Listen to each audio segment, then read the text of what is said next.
Lahat po ng mga tao ay maraming mga pribilehiyong tinatanggap sa Panginoon at ang bawat pribilehiyo na mayan ay matapat tumbasan ng mga tungkulin. It is the balance in life that makes it beautiful. Sa pag-aaral po natin ngayon ng mensahe, pinamagatan nating 10 duties to life among many others. Hindi lang naman 10 yan eh. Pero maganda na maunawa ang 10 ito. Ama namin sa langit, sapagkat kayo'y aming Diyos, sapagkat kayo'y aming tagapagtanggol. Kayo aming pinupuri, dinadakila, pinasasalamatan, sinasamba. Napakasarap sumamba sa inyo, Panginoon. Napakasarap tumanggap ng pagpapalakas mula sa inyo. Pagpapalakas ng katawan, ng isip, ng aming loob, ng aming dibdib, ng aming espiritu. Punuin mo kami ng iyong kapangyarihan, Panginoon. Bigyan mo kami ng kaalaman na maunawaan kayo. At nawa, ang pagbubulay-bulay namin na iyong mga salita, maging kapakinabangan sa amin at ikaluwalhati na iyong pangalan sa aming buhay.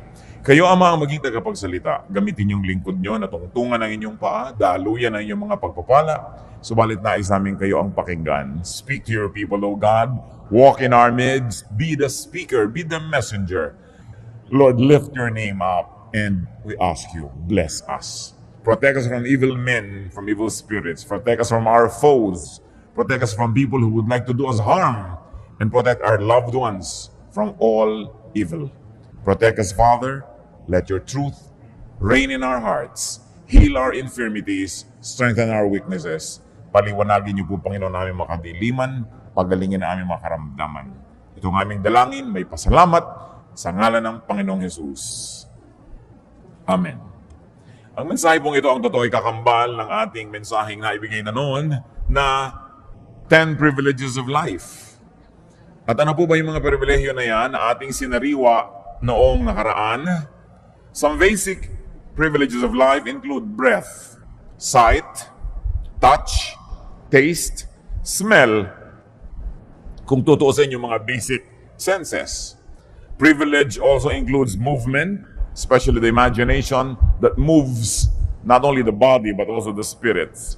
Humor is privilege, love is privilege, rest, and very especially prayer. Bakit po natin binanggit yung 10 pribilehyo na yan? Dahil lahat ng tao, irrespective of gender, race, or economic station in life, can have them. May mga ilan-ilan na may kulang-kulang, kung minsan hindi ka nakakaamoy, hindi ka nakakakita, pero hindi naman pwedeng wala lahat yung 10 na yun sa isang tao. At nakikita po natin ang pagpapala ng Diyos maging doon sa mga kinukulang ang mga ganitong kakayahan, lalo ng senses, ay lalo namang nagiging matalas yung ibang nilang senses to compensate for what might be lacking in their lives. Now, these privileges are balanced by duties, and those duties are what we're going to discuss. 10 duties to life. Hindi ko po sinabing 10 duties of life, kundi ito ang mga 10 tungkulin natin sa buhay. Tayo'y nananagot sa buhay na gawin ito sa Kanya. Unang-una, protect it. Life must be protected from death. Life must be protected from threats. Psalm 64 verse 1, Hear me, O God, as I voice my complaint. Protect my life from the threat of the enemy. Isa po yan na paulit-ulit na tema ng mga panalangin, lalong-lalo sa Old Testament at lalong-lalo sa Psalms. Yung panalangin sa Diyos ay ipagtanggol at ipag-adya yung nananalangin mula sa mga kalaman at sa masasamang tao, sa mga nais na kumitil ng buhay o kaya ay magbigay ng panganib. It's a very valid prayer. It's a very good prayer to pray that the Lord protects us.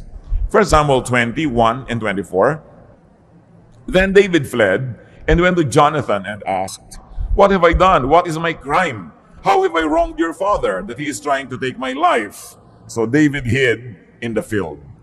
Alam po natin ang background niyan, itong tatay ni Jonathan, si King Saul, wanted to kill David because he was threatened by David's anointing from the Lord. At ang ginawa ni David dahil siya gustong patayin ng hari, ay nagtago. Hindi wise na harapin mo ang bala, wise na harapin mo ang apoy, harapin mo ang kamatayan, kung pwede mo naman itong iwasan. Do not needlessly put life in danger and at risk by commission or by omission. Meaning by doing something that endangers your life or by omitting doing something that can protect your life.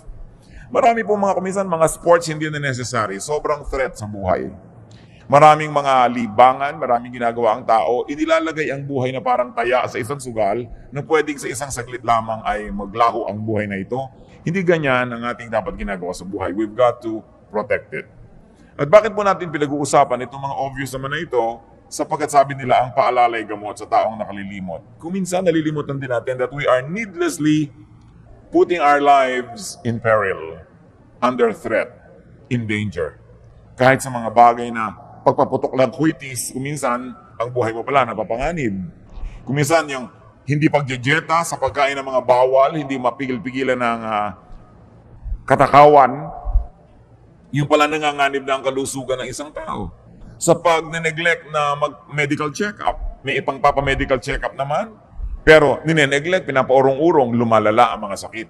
This is needless dangers that we allow to enter our lives.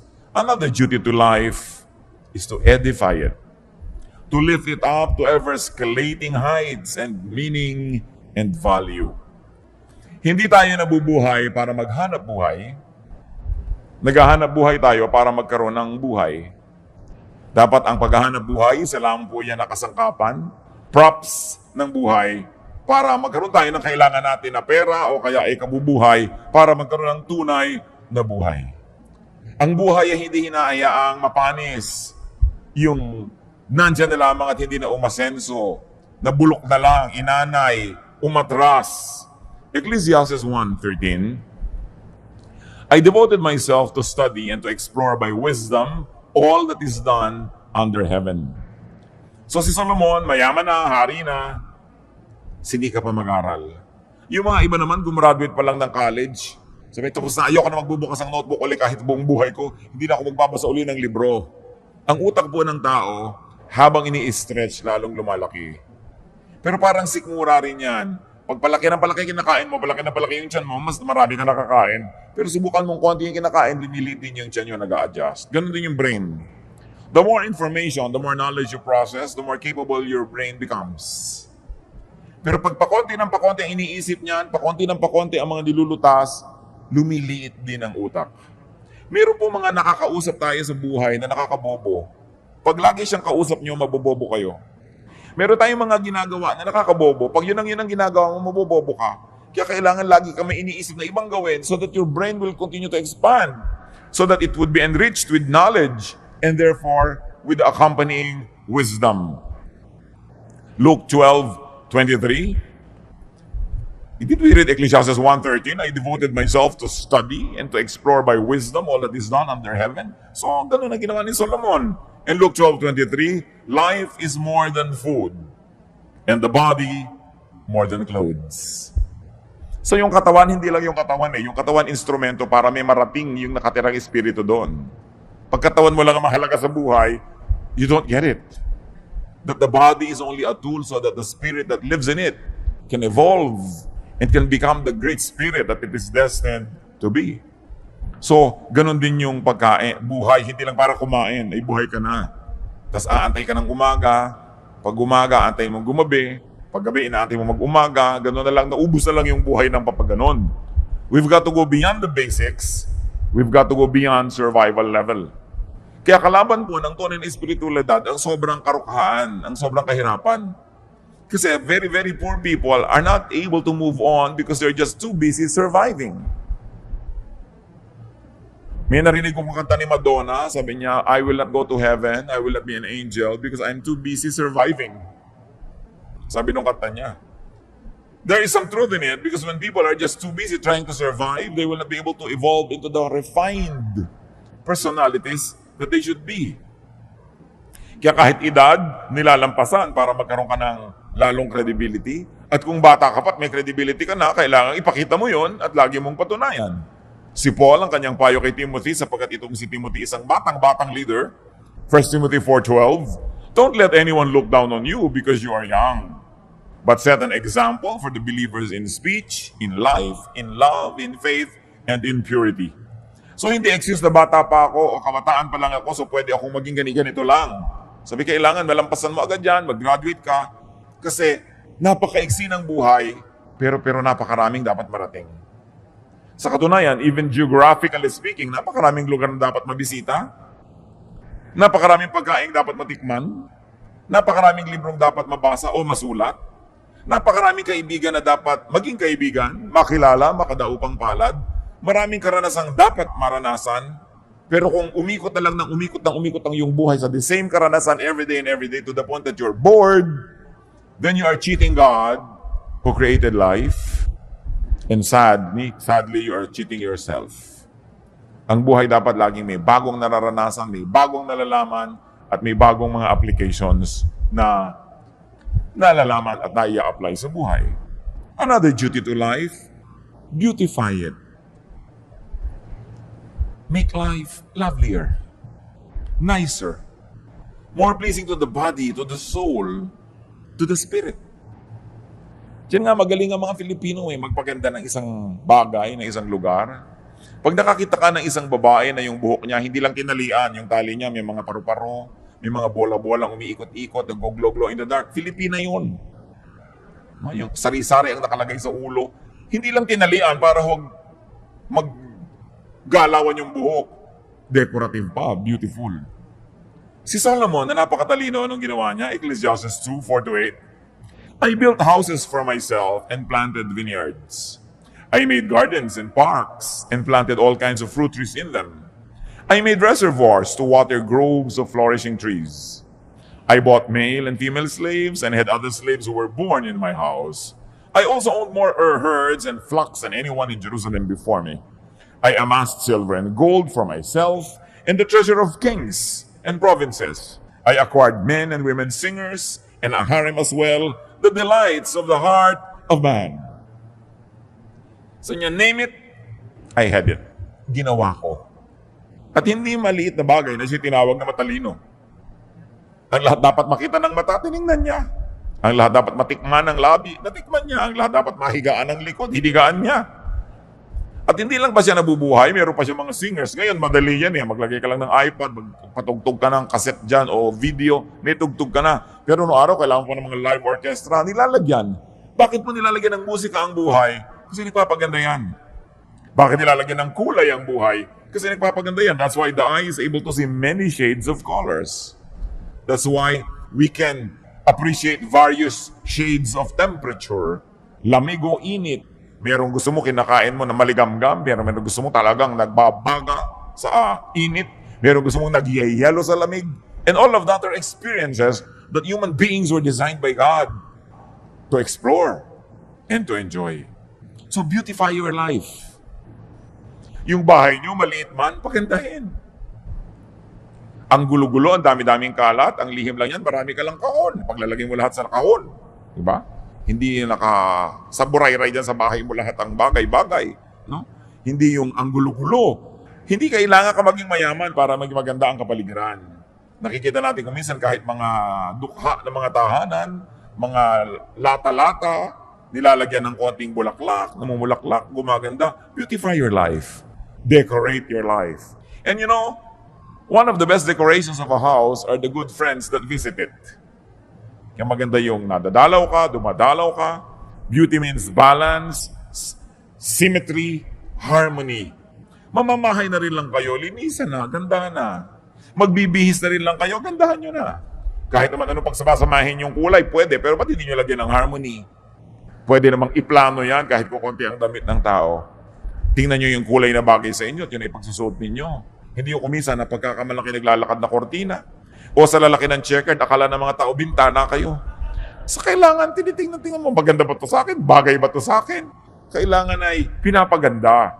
Hindi lang kasi yun for you to feel good You also minister to others kasi nagagandahan sila sa nakikita nila. It is our ministry to beautify the environment. And we are parts of that environment. Lalaki, babae, walang gender issue yung kagandahan. Kaya nga napakaganda po ng wikang Tagalog kasi sa atin yung ganda pang lalaki at saka pang babae din yan. Sabi natin, magandang lalaki. Di ba? Ganda din tawag natin. Hindi natin hinahati sa gender yung beauty. Because sabi nga ni Mrs. Marcos, a man who does not love beauty is only half a man. Dahil siyempre, kailangan nag-appreciate ka niyan. Another duty to life is to love it. Are you in love with life? Nagigising ba kayo sa umaga sa inyong, I love my life? Mahihiga ba kayong, I love this bed? Kakain ba kayo, I love this plate? O eto na naman, dito na naman ako kakain sa gas-gas na plastic na ito. Eh, ba't hindi kayo magpunta ng magandang-gandang plato? O ang dami yung magagandang plato, inaanay doon sa estante. Tinitira ng mga bubuyog at gagamba. No? Kailangan gamitin niyo yung mga magagandang bagay na yan. You should love life. Huwag yung gutay-gutay na ang inyong mga tuwalya, tapos ang gaganda nakatago. Ano nyo yun, di ba? Kailangan gamitin yun. Meron naman kahit tayo hindi mayaman, meron tayo niya magagandang tuwalya, mga pang-derby na mga bedsheet. Gamitin ninyo yan. Kasi pag pinagagamit nyo yan, nakita ng Lord na magagasgas na, makukulangan na, papalitan niya. Kaya kung minsan hindi pinapalitan, hindi naman ginagamit nakareserba. May reserba ka pa, gamitin mo. Subukan mo ang Diyos. Kasi alam nyo kung bakit. Ang Diyos mahilig sa maganda. God is God of beauty. Titingnan mo ang nililikha niya, mga bato, ang mga dahon, ang mga halaman, pati mga hayop. Ang gaganda. Kaya napakalaking kasalanan na pangit. No? Ngayon, yung pangit, hindi ibig sabihin natin ganito ilong mo, ganyan ang buhok mo, pangit ka. No. There's no such thing. Because all human beings were made by God. So, ano man buhok mo, tuwid o kinky, lumalakad man yung suklay pag inilagay mo, ayaw lumakad. Pag may pumasok na insekto sa loob, di makawala. Maganda ka pa rin dahil Diyos pa rin ang gumawa ng kulot na buhok. Ang point lang, maganda ba yung gupit mo, bagay ba naman yung ginagawa mong ayos sa iyong sarili. Hindi pinag-uusapan yung height. Anong ginagawa mo sa katawan mo? Pinapabango mo ba yan? Pinapakinis mo? Love life. Kaya alam niyo po, kitang-kita niyo pag ang isang may bahay ay ganado. Pati ang niluluto niya, iba. May mga konti pang dekorasyon. Hindi ba sa inihagis na yung 3 tuyo doon sa, para naka-cross-cross na tuyo doon sa ibabaw ng mesa, wala pala ka-arte-arte. Pero pag ganado ang tao sa buhay, pati kamatis, sinihiwa niya na maganda, naka-arting ganon. Nakakita niyo na ba nakakain kayo kung minsan nung tinanggal niya yung takip, nakakaantok ang itsura ng ulam? Paano yung ulam ito? Wala namang ka-arte-arte sa buhay. So, love it. Romance life. Romance life. Napakahalaga na ang buhay natin pinapaganda. Do not hate life. Do not dislike and demean life. Do not be rude to life. Alam niyo po ba na yung buhay ay may buhay? Kaya nga buhay siya eh. So kung tayo ay magaspang sa kanya, rude tayo, dinaramdam niya yon. Kung yung buhay ay ating pinababayaan, hindi pinapansin, dinaramdam niya yon. Kung hindi natin inaalagaan at pinapaganda, pinagdaramdam ng buhay. At kung yung buhay mo ang nagdaramdam, ano mangyayari sa buhay mo? Kaya kailangan may romance life. Ecclesiastes 6:3. A man may have 100 children and live many years, yet no matter how long he lives, if he cannot enjoy his prosperity and does not receive proper burial, I say that a stillborn child is better off than he. So nakita niyo po ang mga particulars nitong si Solomon hanggang libing. Sabi, kailangan maganda ang libing. Yan ang last statement ng buhay mo. No? Kailangan pinaplano mo rin yan. Dahil gusto mong igalang, maging yung katawan mo na iniwan sa bandong ibabaw. No? Kailangan na inaayos ang buhay, binibigyan mo ng dignity. Kung paano ka uupo, paano mo ginugupit ang iyong buhok, paano mo inilalagay ang bag mo. May mga bag na parang nagtutong na sa lahat ng dumig, kung saan lang inilalapag. Walang galang sa bag. No? May mga gamit na gas kasi hindi ginagalang, hindi nililinis. When you love life, life will love you back. May buhay ang lahat ng bagay. At kahit mas yung mga bato, mga bakal-bakal na walang sariling buhay, Diyos ang may bigay noon at Diyos ay nagdaramdam. Kung mga binibigyan niya, pinapabayaan lang. Kayo ba? Kung may binibigay ka sa mahal niyo sa buhay, tapos hindi inaalagaan, hinahagis-hagis lang dyan, di ba't naghihinanakit kayo? Eh ang Diyos na nagbibigay sa atin ng lahat ng tinatangkilik natin. Meron kayo isang leather bag, nakikinis-kinis yun ba? Napupunas-punasan yung man lang ba yun? Di ba? Yung bahay ba naman natin, inaayos-ayos natin. Napakahalaga. Psalm 90 verse 12. Teach us to number our days aright, that we may gain a heart of wisdom. Anong hinihiling dito sa panalangin? Turuan niyo po ako, Panginoon, na bigyan ng katuturan ang bawat araw ng buhay ko. Love life by not wasting time. Love life by getting the most out of time. At dyan po tayo lahat pantay-pantay, mga kapatid. Lahat ng tao, tigto 24 hours a day lamang. Tigsi 7 days a week. Bakit dumadaan ko minsan isang semestre na merong isang estudyante na magiging 4th year na siya, pero ikaw na isang estudyante, 2nd year ka pa rin. Pareho kayong dinaanan ng semestre na yun, ha? Bakit dumadaan ng mga panahon? 7 taon na yung inyong kapitbahay, may aanihin na siyang atis. Kasi nagtanim siya 7 years ago. Ikaw na walang itinanim, titingin-tingin ka lang sa atis niya. Pareho kayong dinaanan ng 7 taon. Pare-pareho po tayong dadaanan ng 5, 10, 15, 20, so and so on, ng mga taon. Pero may nangyayari ba sa mga taon na dumadaan sa ating buhay? Nadadagdagan ba tayo ng kalaman? Nadadagdagan ba tayo ng wisdom? Mas bumubuti ba ang ating puso? Mas bumabait tayo? Mas rumurunong tayo? Yun ang napakahalagang mangyari sa buhay. Love life and live it. Yung buhay, dapat ipamuhay. Go gladly through the motions of living. Ano ba yung mga motions of living? May mamamatay, may mauospital, may ooperahan, may dadalawin, may mangungutang, may sisingilin, may babayaran, may papakinggan, meron kang sasabihin. These are the motions of life. The activities and the rituals, both great and small, of living. Kakain ka, maghuhugas ka ng plato, mamamalengke ka, ililigpit mo mga pinamili mo. These are the motions of life. Ginagawa nyo lang ba yan dahil dapat gawin? Ginagawa na rin lang mga kapatid, enjoy it. Naghihiwa na rin lang kayo ng manok. Di ba? Alam mo yung nag-enjoy humiwa ng manok, walang nababaling buto sa hita. No? Dahil alam niya kung saan niya hihiwain. In fact, gagawin lang ng kamay niya, bali ang buto. No? Pero yung mga ibang tusok-tusok yung buto, durug-durug, wala yata sa mudang nagputol ng manok na ito. No? By the way, ang galing ng mga Pilipino magputol ng manok, ha? Meron isang batang lumaki sa Amerika nung nagbalik bayan dito, sabi niya, I didn't know that a chicken could be cut up so many pieces. Talagang ganyan dahil maraming kakain. Naparami talaga ang manok. Daig ng mga ginang dito sa Pilipinas, sa mga surgeon. No? Pagpaparami ng ulam. Pero ayusin mo na yan. Inaayos mo na, dadabog-dabog ka. Enjoy every minute. Because if you work for 1 hour or 2 hours, may nililinis ka, hinuhugasan mo yung mga balatang talaba, o kung ano man yun, at nagdadabog ka, nainis ka, kapatid, ikaw nalugi noon dahil may dumaan na 1 oras na hindi mo na-enjoy at hindi na babalik ang oras na yun kahit kailan. Kaya lagi kong sinasabi sa mga magulang ng mga bata, enjoyin nyo na mga anak nyo. Yung para kayong puno na lagi sinasampan ng anak nyo, pagdating ng araw, ni ayaw nyo makita kayo kasama sa mall. No? So habang laging nakasama, isama ng isama, laging pabuhat ng pabuhat-buhatin. Hindi laging ganyan yan. Dumadaan ang panahon. Mabuti na yung walang pinagsisisihan. Ecclesiastes 9:7-10. Go eat your food with gladness and drink your wine with a joyful heart. For it is now that God favors what you do. Always be clothed in white and always anoint your head with oil. Enjoy life with your wife whom you love all the days of this meaningless life that God has given you under the sun, all your meaningless days. For this is your lot in life and in your toilsome labor under the sun. Whatever your hand finds to do it with all your might. For in the grave where you are going, there is neither working nor planning, nor knowledge, nor wisdom. Sabi niya, gawin mo na lahat.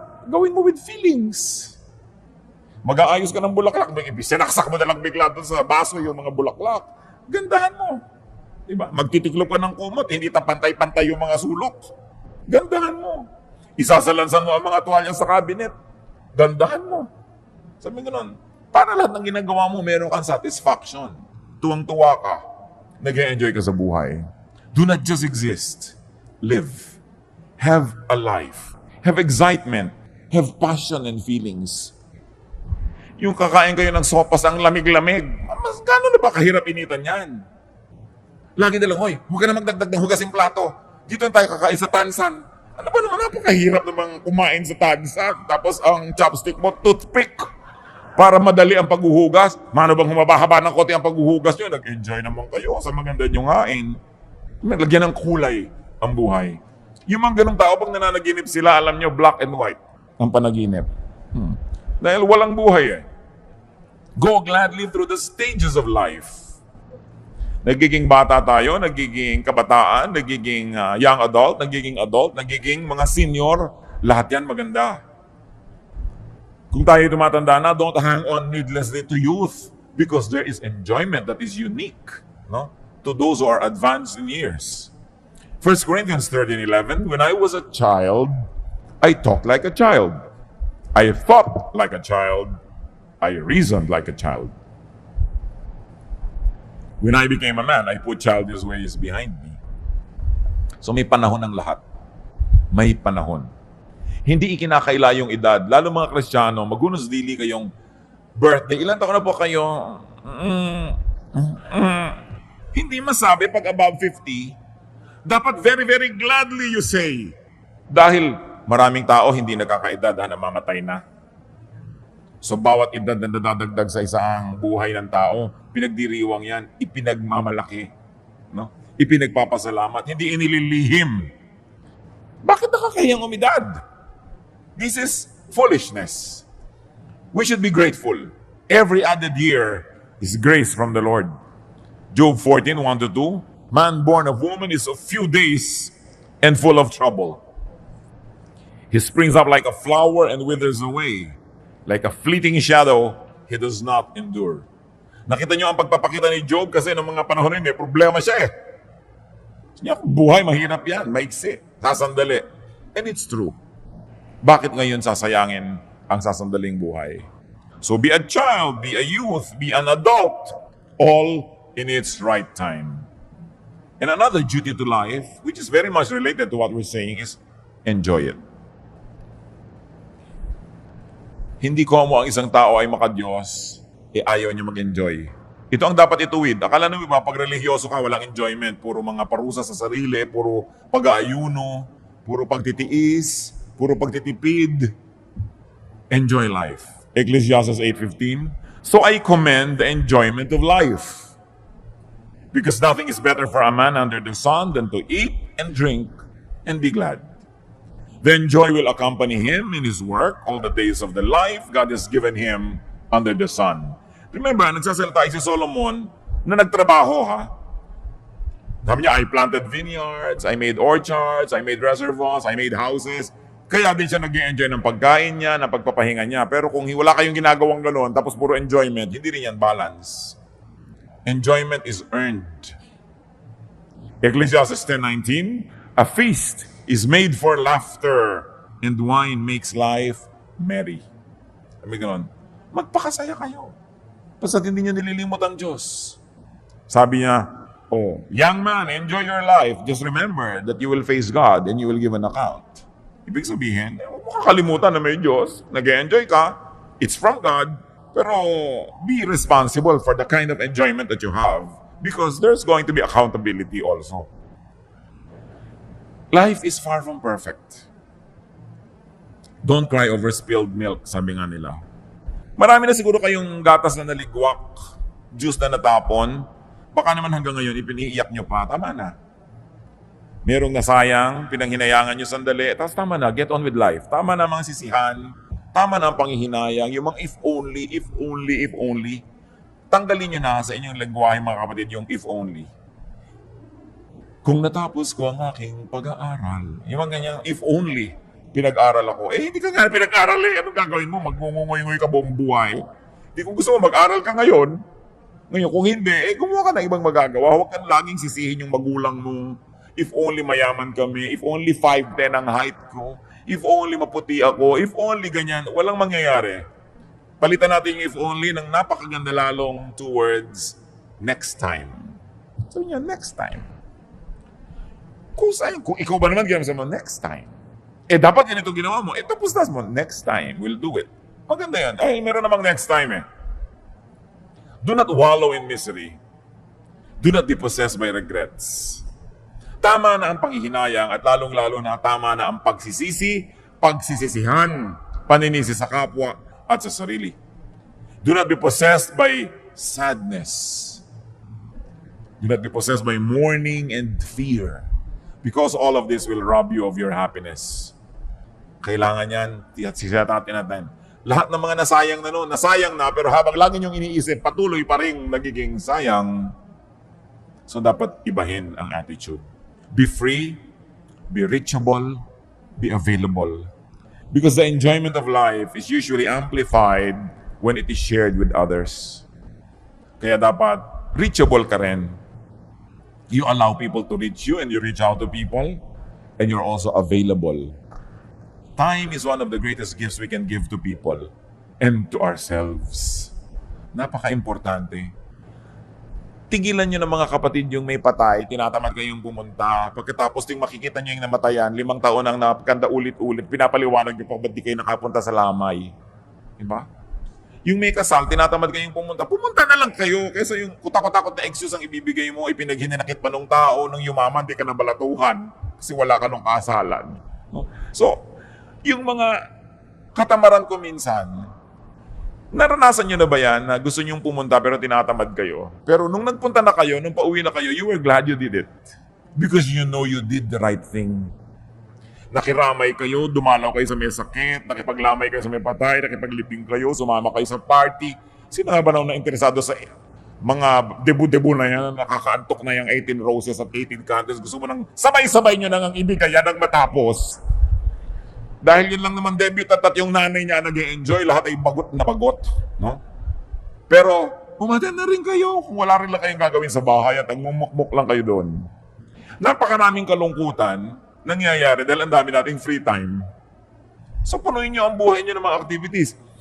Pagtatanim din yan, yung gumagawa ka ng mabuti, umaattend ka ng mga ganon, pagtatanim yan ng mabuti. Hindi ka man umani, nakapagpasaya ng kapwa, natuwa din ang Diyos sa'yo. So, huwag na kayong iwas ng iwas sa mga lakaran. Pag kami mga namamatay na kamag-anak, lalo ang mga magkakapatid, may mga edad at kani-kanyang pamilya, hili-hilian kung sinong pupunta. O ikaw ang pumunta, namatay na si Auntie Kikay. Ikaw na, ako na nagpunta kay Chu, Apeng, no, nagtituro-turuan. Ba't di na kayo magpunta lahat? Kasi asaya din namang reunion yung lamay eh. No? Pag nandun ka na rin naman, mag-e-enjoy ka na rin. Pero paano ka mag-e-enjoy kung kagalit mo yung hipag mo, kagalit mo yung pinsan mo, kagalit mo yung kaeskwela mo nung grade 6 dahil siya ang naging most cheerful. Naagaw sa iyo ang medalyang lata. So yung mga dapat baggage sa'yo ng mga tapusin na yan. Get on with life and enjoy what else remains of it. Another duty to life, multiply it. Paramihin. Physically, life must be multiplied. Utos siya ng Diyos. Genesis 8:17, bring out every kind of living creature that is with you, the birds, the animals, and all the creatures that move along the ground, so they can multiply on the earth and be fruitful and increase upon it. Genesis 9:7, sabi kay Noah, as for you, be fruitful and increase in number, multiply on the earth and increase upon it. So you multiply physically, but very importantly, we multiply essentially. We multiply, magnify the essence of life, the spirit of life. And you multiply life in terms of fruits and production, in terms of works and meaning. Dapat lalong nagkakaroon tayo ng halaga, marami tayong nagagawa, marami tayong napoproduce. Kumisan ay kinakalungkot ko po sa mga Philippine products. 20-30 taon na ang lumipas, itong kaong na ito para ko mabuksan, kailangan ko pang initan sa kalan yung takip niya, makipagtunggali ako sa takip, gumamit ng liyabe, gumamit ng kung ano, para ko makuha yung laman na kaong na lasang preservative. Ang kaong, ang makapuno, ang natadiko ko pare-pareho ng lasa. Walang product development. Napapansin nyo ba yun? Pag pumunta kayo sa Pangasinan, yung bibili nyo yung tupig, o yung bibili nyo diyan na kung ano, nakabalot pa rin sa dyaryo hanggang ngayon. No? So, hindi na ba mai-improve ang packaging yan para maging world-leading, world-class man lang? Bakit walang development na ating mga produkto? Papangit pa nga yung iba, yung dating bukayo, na nyugang nakakain mo ngayon, kusot na yata yung laman. Umaatras pa. Pero alam nyo, sa tao nangyayari rin yan. Ano ba naman itong taong to? Nung huli ko itong makita, wala itong topic ko din asawa niya. 3 years later, asawa pa rin niya ang topic. Wala nang iba. Yung ang repertoire mo, napaka-limited.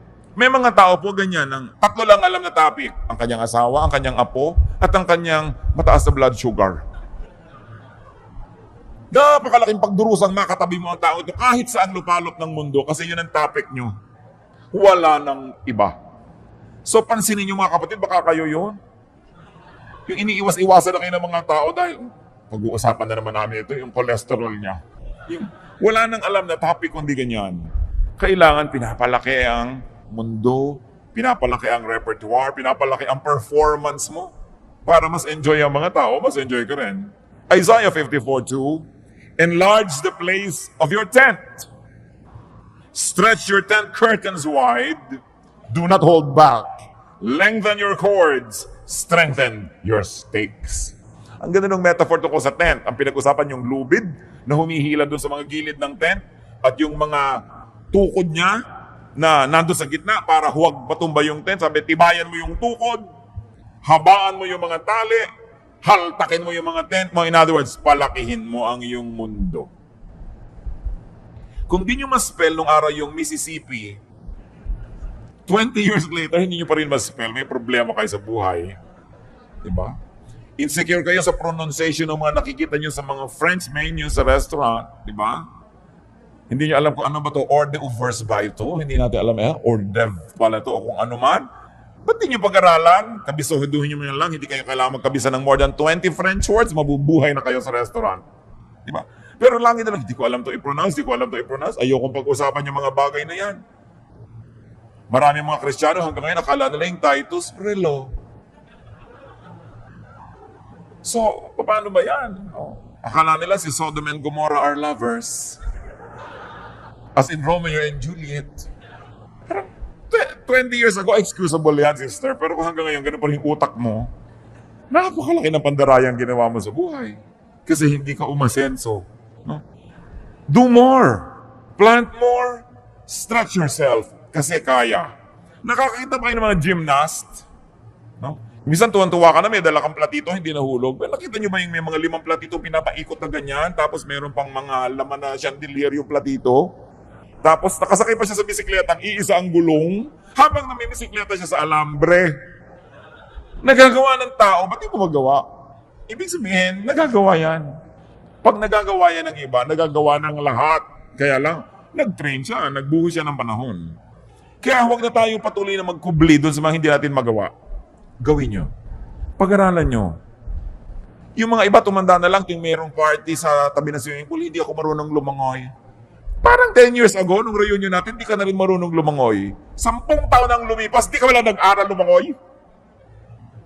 At magkikita pa tayo kung sakaling bubuhayin ka pa ng Diyos ng 10 more years, hindi ka pa rin marunong lumangoy, lulunurin na kita niyan. Wala kang asenso sa buhay. No? Kailangan umaasenso ang tao. Yung hindi natin mapagtugma-tugmang subject and predicate. No? May S ba o wala yung verb? Absent ka kasi na tinuro yun. Ano? So, pag-aralan, nasa libro naman eh. Yung hindi kasi ako marunong magluto ng dinugan, hindi ako kasi marunong magluto ng potsero, 3 years ng excuse yan hanggang hindi pa rin marunong magluto. Dapat palakihin ang utak. Another duty to life is to restore it. Life will have pains and sorrow. Life will have mistakes. Life will have falls and damages. Ang dapat ginagawa ng tao is to keep restoring life. Laging may sira. Dapat laging nire-repair. Yan, nakita niyo yung bubong ng bahay, hindi naman nauubusan ang tulo niya na. Pag natapos na yung tulo doon, dito naman, o doon naman, dyan naman. Pero gawa ka ng gawa kasi nagkakaroon ng mga bagong tulo eh. Linis ka ng linis kasi nagkakaroon ng bagong dumi. Sulsi ka ng sulsi, nagkakaroon ng mga bagong pilas ang damit. Ngayon, ganoon din ating emosyon. Ganoon din ating espiritu. Nagkakaroon ng mga bagong pabiguan. Nagkakaroon ng mga bagong kasalanan. Nagkakaroon ng mga bagong kakulangan. So anong gagawin mo? Keep restoring, keep restoring, keep restoring. Because life is really like that. Psalm 103 verse 14, God knows how we are formed. He remembers that we are dust. Diyos man, naaalala niya, alabok nga pala ang tao. So, hindi ka na rin laging pinaghahanapan. Pinagpapasensyahan ka, pinapatawad. Ganon din dapat ang ating policy sa ating sarili at sa ating kapwa. Kung nakakasala, ihingi ng tawad sa Diyos. At kalimutan na, tama na. 1 John 1:19, if we confess our sins, He is faithful and just and will forgive us our sins and purify us from all unrighteousness. Mga mag-asawa lalo na, sigurado magkakaroon ng pagkukulang asawa niyo sa inyo. Ang nagtatagal lang, yung nagpapatawaran. Patawad kayo. Kung nagkamali ang asawa niyo, talaga namang makapilas-pilas ng pusong pagkakamali. Parang gusto niya na talagang uminom ng lasong, tumalon sa dagat, pasabugin ng lahat ng granada sa loob ng inyong tiyan, sa sama ng loob nyo. Ano magagawa nyo? Nangyari na. Lalo tumihingi naman ng tawad, patawarin nyo na. At kung pinatawad nyo na, huwag nyo na ungkatin. Tapos na. Tama na. Get on with life. Yung minsan kayo nasaktan, tama na. Pero tuwing inuungkat nyo yan, tuwing inuhukan nyo yung bangkay ng nakaraan, masasaktan kayo muli. Gusto nyo yun? Lagi nasasaktan? Let's forgive. Because we also need forgiveness from God. Pick up the pieces. Stand up. Rise whenever you fall. Nasunog ng asawa nyo, bahay nyo. Sorry. Tumira muna kayo sa bahay ng posporo. Tupperware na malaki. Anong gagawin nyo? Papatayin nyo siya, di nawala na kayong bahay, nawala pa kayong asawa. Doble nawala. Nangyayari yan eh. Damay-damay tayo. Yung mga mahal mo sa buhay, may gagawin pagkakamali, sinasadya mo no, hindi, natadamay ka. At ganoon din naman eh, may gagawin din tayo, madadamay din yung iba. Part of life. So sabi ni Solomon, be wise. Learn how to live. Kaya sabi niya, enjoy, enjoy, enjoy. Kasi sabi niya, may mga moments, kahit gusto mo, hindi pwede mag-enjoy. May mga moments, gusto mong kumain na masarap, wala kang pera. So pag may pera ka, may gana ka, kumain ka na. Kumisa naman, may gana ka, wala kang pera. Kumisa may pera ka, wala kang gana. Pag nagtagpo yung dalawa, fiesta. Eat. No? Sabi ko noon, pagka nagkataon na masasaya kayo, lahat mag-enjoy kayo, magsaya kayo. Hindi yung ito yung asawa mo, sayaw tayo, darling. Ayoko sumayaw. Mag-aral ka sumayaw. Huwag kang killjoy sa buhay. Ayoko. O kaya, pakakantahin ka, kanta ka. Ayoko. Nung mahawa ka ng mic, ang ika-17 ko po kaawitin. Hindi na maawat. No? Huwag kayo laging pakipot ng pakipot, ayaw sumali. Akala mo mababawasan ng dangal, bababasan ng dambana kung gagawa ng mga kabaduyan sa buhay. Do this. Life has so much breadth and width and length that it must be enjoyed. Allow yourself to be restored and allow others to be restored as well. I think one of the great achievements of life is this. How many lives you help restore? How many lives you allowed to be restored through your cooperation and forgiveness? Yan ang mga medalya ng buhay. Ilan ang nakabangon dahil pinayagan nyo? Ilan ang nakabangon dahil ibinangon ninyo? Napakasayang achievement yan sa buhay. Be changed. Be restored. Be reinvented whenever needed. No? Live the phases of life and live many lives, many roles, many times. Kung meron po tayong mga ugali na nagpapabawa sa atin para ma-appreciate yung life, sabi sa Romans 12:2, be transformed by the renewing of your mind.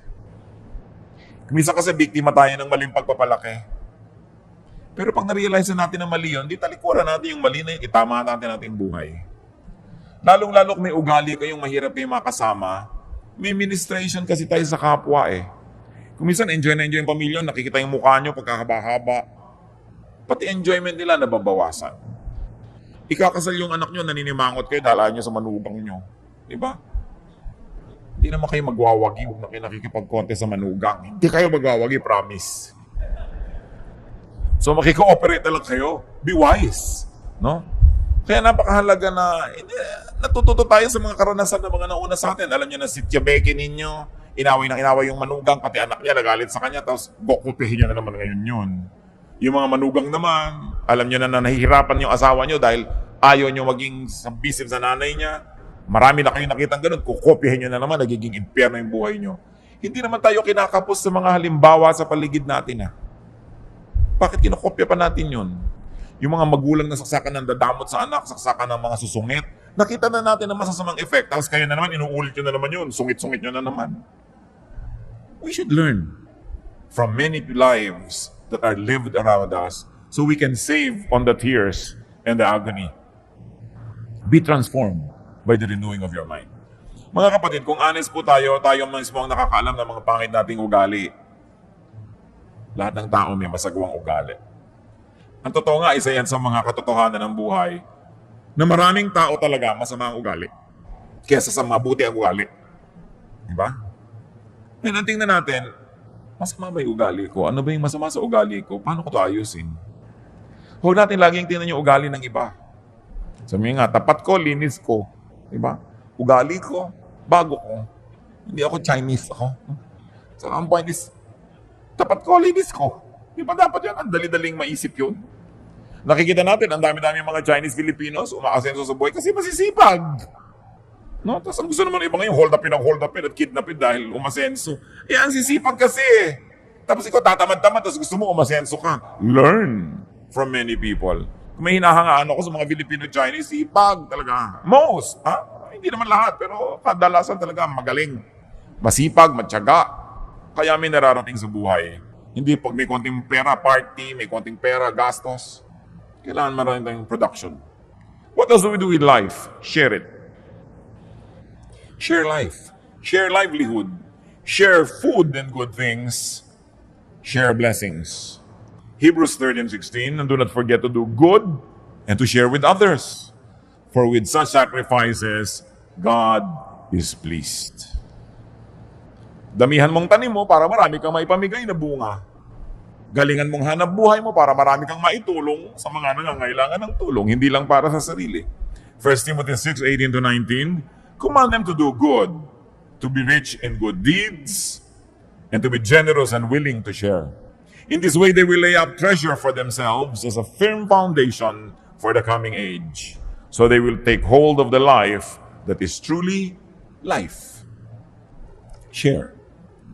At ika-10, gawin kaya natin 20. Pero 10 na lang muna. What do you do with life? Sanctify it. Make it holy. Dedicate it to God. Dedicate your life to a high calling, to a noble purpose. Hindi lang basta mabuhay at mamatay at mailibing, magkaroon ng katuturan sa kaharian ng Diyos. Magkaroon ng halaga sa tingin ng Diyos at ng kapwa.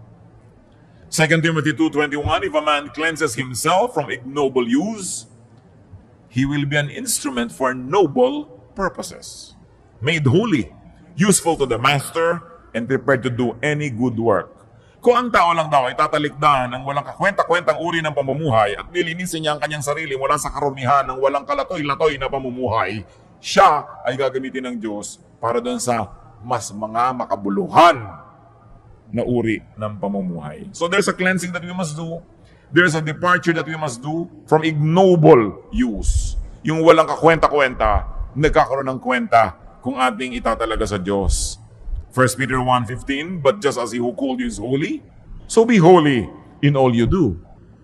In Galatians 2:20, the life I live in the body, I live by faith in the Son of God, who loved me and gave Himself for me. 1 Corinthians 10:31, so whether you eat or drink or whatever you do it all for the glory of God. Huwag kakalimutan ng Diyos sa equation. So kahit ka pala kumakain, umiinom, nagsapasarap, you can still glorify God. Hindi masama yun. Lalong-lalo kung nagsishare ka. Kakain ka ng masarap, nagsishare ka sa kapwa.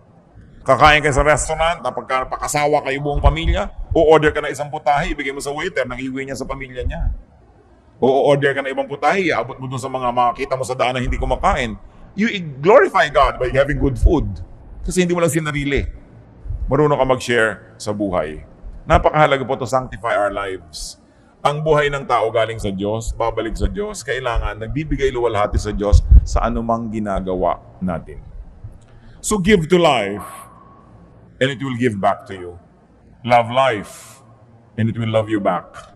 Enjoy life, and let your life enjoy you. Diyos namin sa langit, salamat po sa buhay. Salamat po sa maraming pagkakataon na kami ay magkaroon ng kahulugan.